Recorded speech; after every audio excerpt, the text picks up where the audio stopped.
District Palliative Care Society. How are you doing today, sir? I'm doing terrific. And you? I'm doing very well. Thank you very much for coming by to chat with us.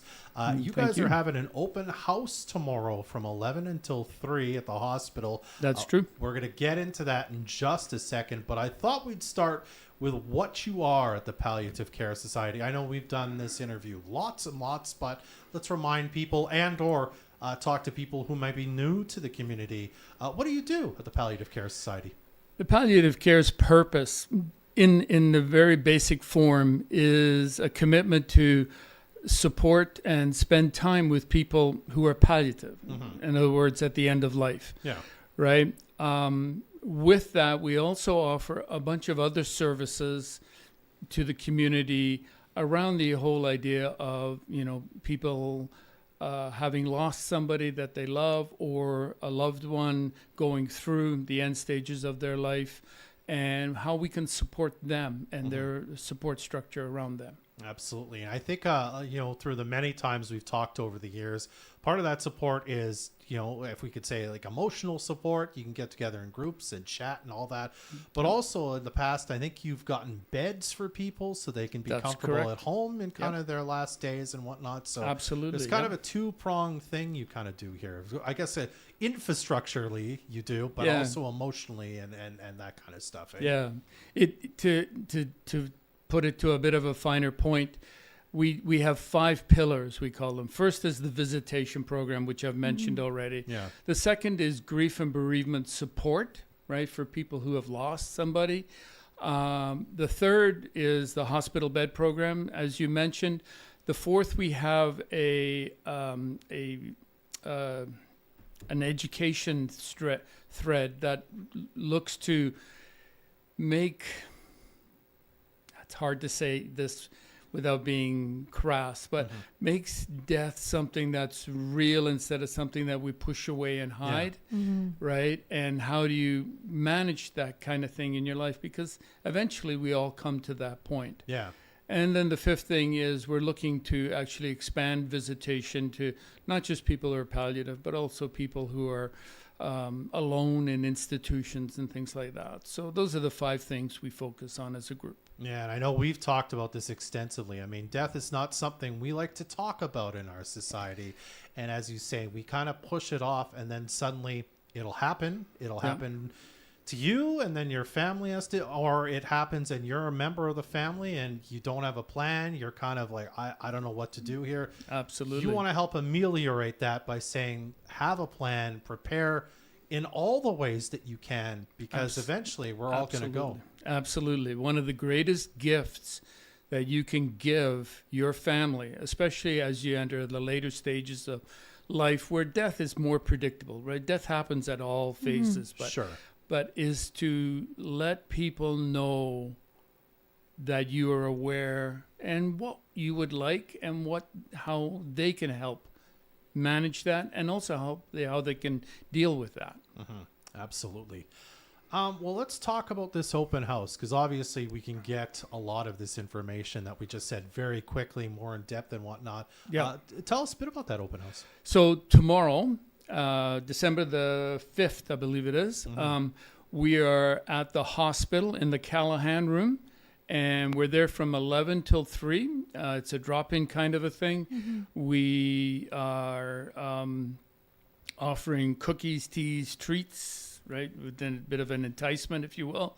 But we're mostly there to talk about us and what we offer the community, right? And so one of the problems we faced over the past number of years is being aware of the Palliative Care Society, right? Yeah. It's not something that you seek out until you need it, right? And so most people honestly don't even know that we exist. So this is an attempt to make us more of an awareness in the community.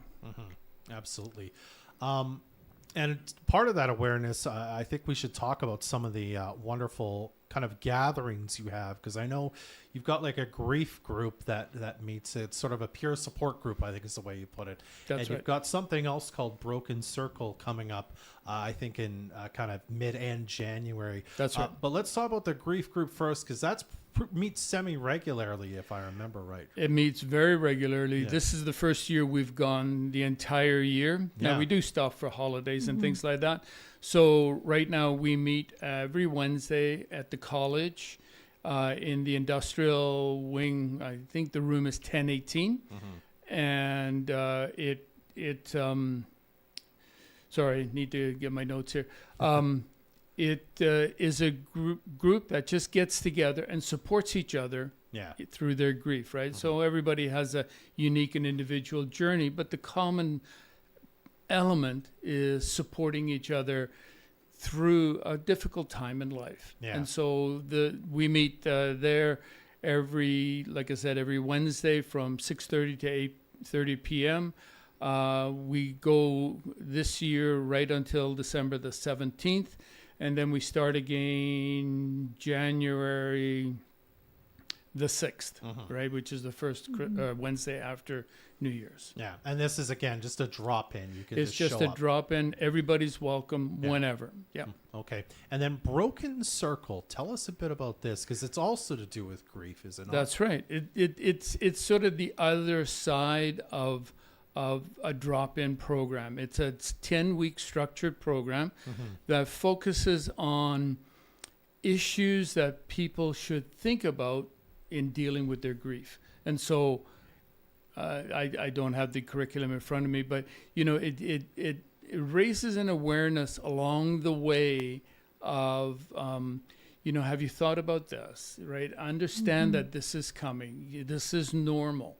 This is something that you work your way through, and it will never be the same as it was before. It'll change you without a doubt. Yeah. But you will be able to move on and live your life understanding that, the loss and stuff like that will go with you. Yeah. But here's how you can think about it, how you can address it, how you can support each other through it. Wonderful.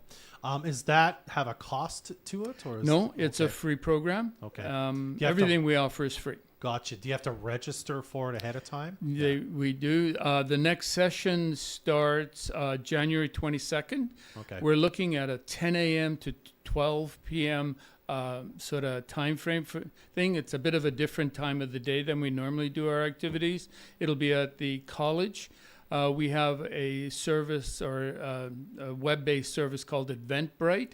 Search it. It will come up with this event, and you can register that way. Okay. And I was also going to say, I'll make sure that your Facebook page, which you're still pretty active on, is tagged in this video post. If you happen to be watching the video, if not, there is a video on Facebook that's streaming live right now that'll have more info. Yep. Speaking of info, quickly, what's the best way if someone's listening right now, they want more information, they want to find out more? You have the Facebook page, but how else can people maybe get in touch? And other than coming to the open house tomorrow, of course. Of course. But we have an office in town in the Community Bridge building. Okay. Right. Our phone number there is 250-787-2814. And the email is FSJPCS, so Fort St. John Palliative Care Society at shaw.ca.